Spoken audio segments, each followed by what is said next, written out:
was surprised at Lane Johnson's answer. I mean, credit to him for being honest, but I was surprised he was that strong. Like, no. Yeah. We got 2,000. That's enough, right?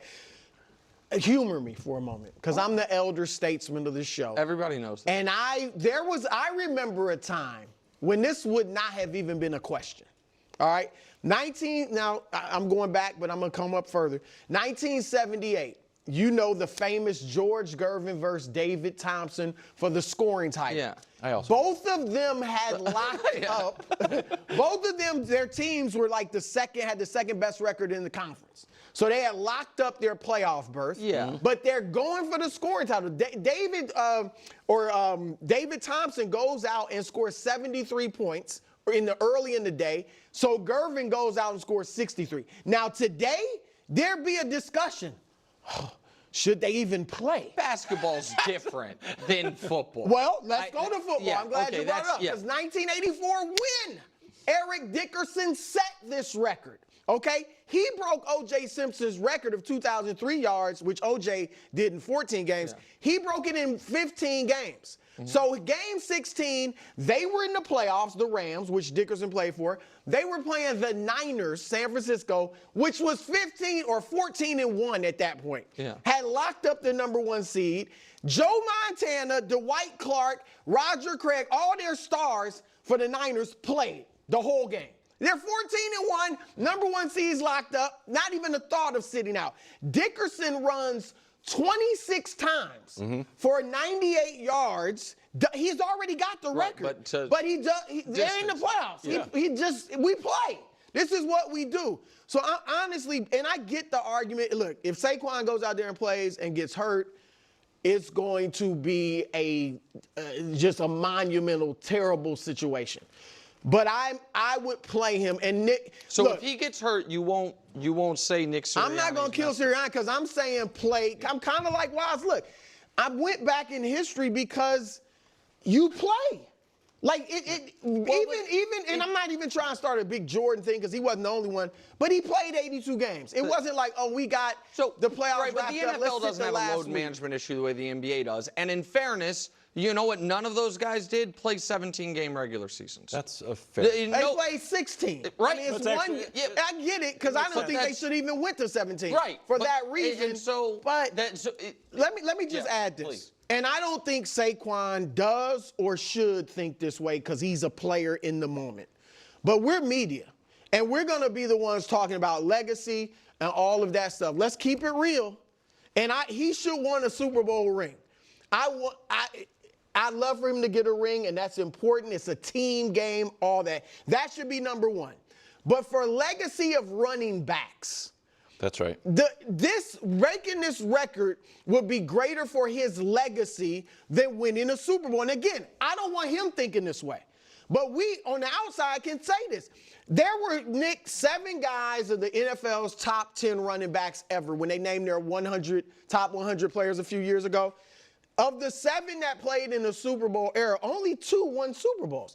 That was Walter Payton later in his career and Emmitt Smith. Oh, Terrell Davis wasn't one of the top 100? No.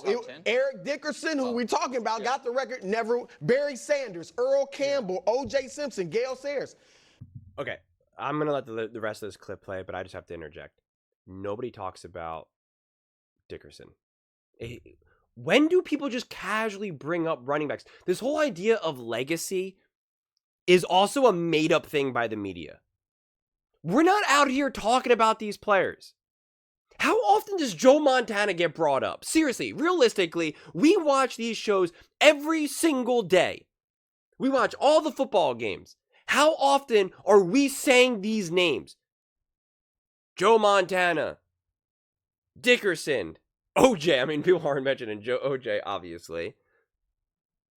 I mean, really, the people that we honestly constantly say are just Tom Brady.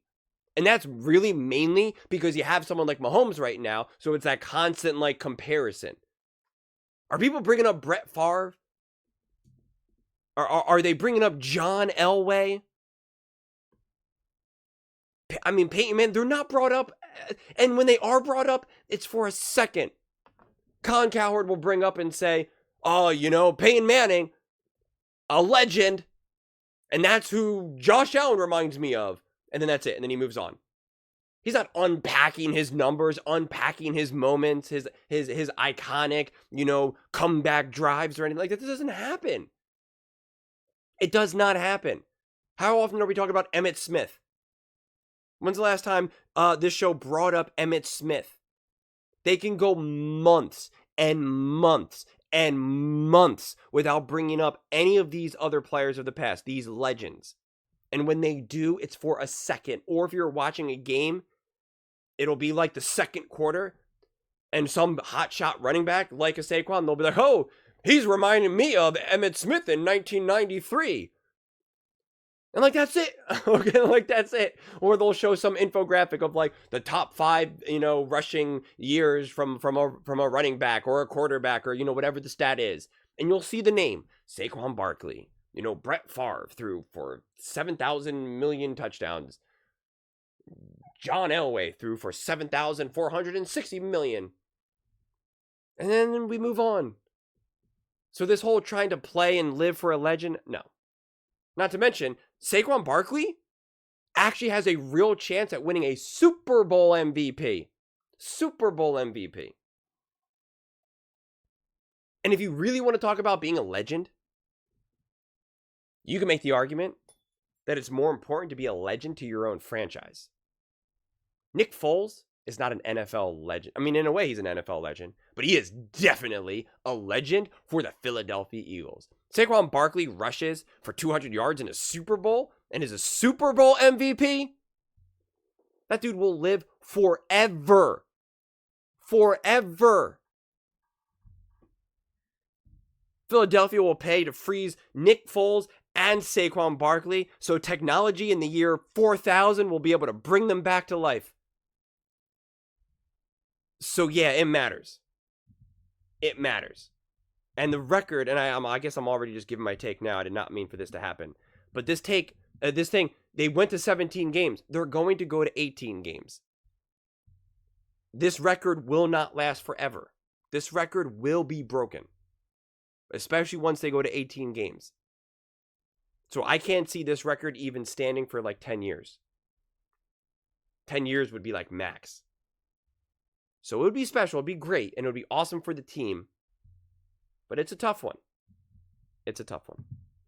I could name Adrian Peterson, LaDainian Tomlinson. For a running back, it's your individual achievements. The flip side is I thought Terrell Davis had to be on there in part because of what he did in the play. And that's my point. There you go. Yeah, but he's not. You know what I mean? On that. All right, so you go, because then I want to ask some questions. I think it boils down to the pushback on it is it a little bit selfish? Is it a little bit of Saquon? I want to push back on the idea it's for the offensive line. Jordan Mailata said you want to do it.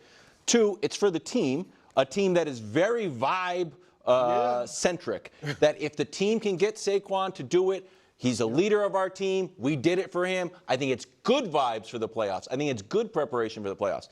And 3, and this one is a stretch a bit. When Joe Shane decided to give him a low ball offer, Saquon, a lot of the conversation in Hard Knocks was, 27-year-old running back. Yeah. And it sunk the whole market for all running backs across the league. Not that comment, but that was the prevailing wisdom. For him to come out and say, you know what? Old running backs can still do it. He's doing it for every running back that is coming out of him. So he's already done that. I want him to go for it. And final thing for you about going for it, this is a stat that Josh had. This is what he did week 7 at the Giants when they first played. He crushed it early. So Josh told me he got over 100 on his 13th carry. Yeah. Obviously, every game is different. Yeah. But I mean, this was his best yards per half. Get in the first half. So here's why I disagree with you guys substantially. And you're the first one is this, very quick, and this is going to put you in a rough spot. What are the Lions, Vikings, Rams, and the other NFC playoff teams hoping? Saquon gets hurt. I mean that he gets hurt? No, no. Are they saying we hope Saquon sits and is fresh, and do they want him to play or not to play? Because I would argue all of the competition wants him to play, but okay, set that aside. I would say not the Lions. The Lions have the same mindset. Like we're out here playing. All right, so here's why I think it would be a irrational decision to do it. First one is, you're the king of vibes. The Eagles' vibes right now on a scale of 1 to 100 are what? They're 100. They're at about 90. Josh, did we check it? 93. 93. Okay. That's So how I they're feel. close to the top. Yeah. There is only, let's take injury out of it. Let's just remove injury.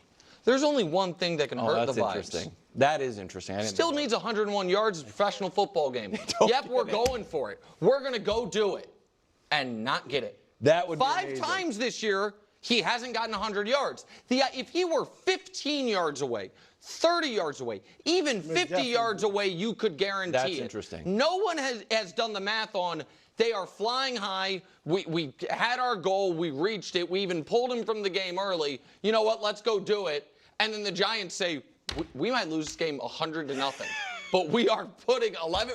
You're not getting this record. And so Yeah. that is the That might only, be from the top on down, like, please. The How only much do thing you that think- can I hurt hear you. the Eagles' vibes That's a great is take. going for it and not getting it.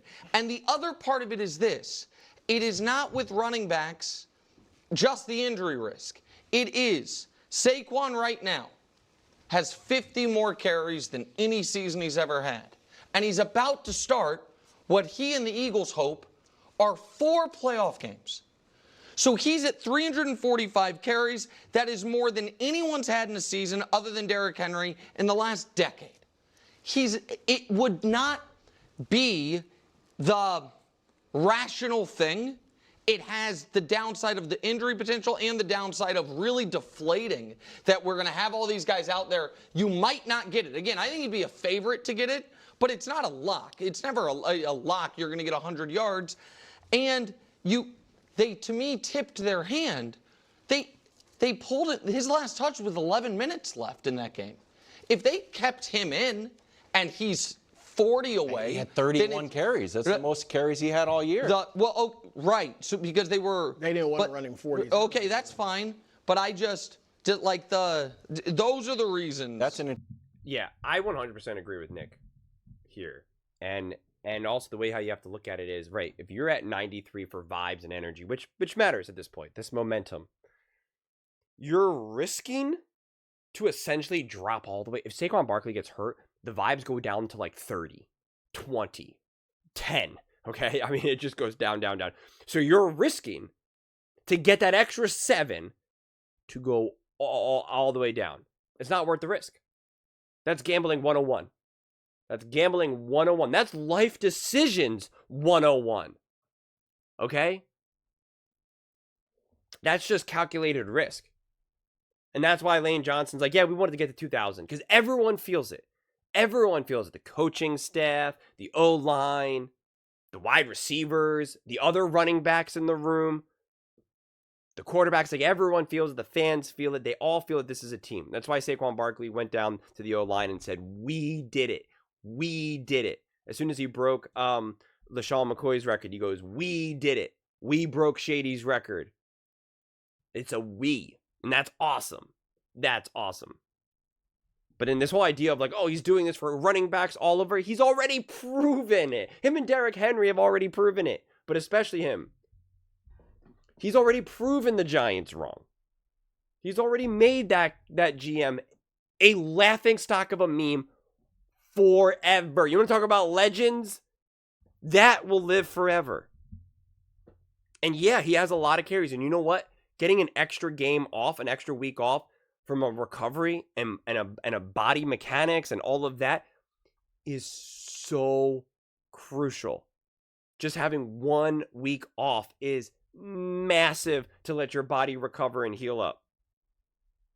Massive. Wear and tear throughout a season and this cumulative fatigue, that's what it's called, cumulative fatigue, is a real thing. A real thing. And it is weird. The way how cumulative fatigue can work is, and this is why sometimes things just snap. Again, let's say 100 is like your peak fatigue. You could be at like 90, where once you get to 100, it's like you're gassed, you're done. You could be at 90, and you can kind of keep doing it. And if you play another week, you can now really go up to 100, 99, and now you're really there. But if you rest for a week, you could legitimately drop down to 70. Like, it's asymmetrical. Completely asymmetrical. We see this in powerlifting strongman competitions because that's the purest way to look at it. Because you're literally just like, I'm exposing these muscles, these joints, these ligaments to an insane amount of weight. And you deload, you taper down. And then you taper back up to peak at the right time. So you're lifting the maximum amount of weight for like your said competition. But you do what's called a deload. You will train really hard for 3 weeks, deload for 1 week. And that training, that deloading for that 1 week puts you back to essentially like back where you want to be. Back where you now can maximize. But if you do that extra week, you have the potential to now put yourself in a deficit now even more. So resting cannot be understated. It cannot be understated. So I think you shut everyone down. It's a bummer. I know. I get it. You want to get it. I do. I get it. It would be awesome. It would be great. And it would definitely be the cherry on top. But you know when they say cherry on top? Who the heck cares about a cherry, man? Give me that chocolate brownie. Give me that coffee ice cream. Give me the whipped cream. Hot fudge. Give me a soft pretzel. Give it to me all. I don't need a cherry. What do I need a cherry for? Cherry. Tastes all nasty, chewy in a weird way. Right. I want a cherry with my chocolate, with my hot fudge brownie, coffee sundae. I want a cherry? I don't want a cherry. I don't need a cherry. Get your fruit out of here. This is dessert right now. Okay? I want a cherry. So I think it's all good. But it's a discussion. It's a discussion. But those are just my thoughts. I'd absolutely love to hear yours. What do you guys all think about the Philadelphia Eagles? Do you think Saquon should go for the rushing record? Why or why not? Let me know in the comments below. I read every single comment, so whether you agree with me or disagree with me, either way, let's get in some discussions. Let's get in some fights. But ultimately, let's just have some fun. And please do consider subscribing. We are building an amazing community here, and I absolutely love to see you part of it. I want to build something that we all genuinely feel connected to. Something that we're really excited to be part of. I think we're on our way to doing it. Please don't forget to give this video a thumbs up, as it really does help with visibility and the algorithm. Thank you so much, and see you next time.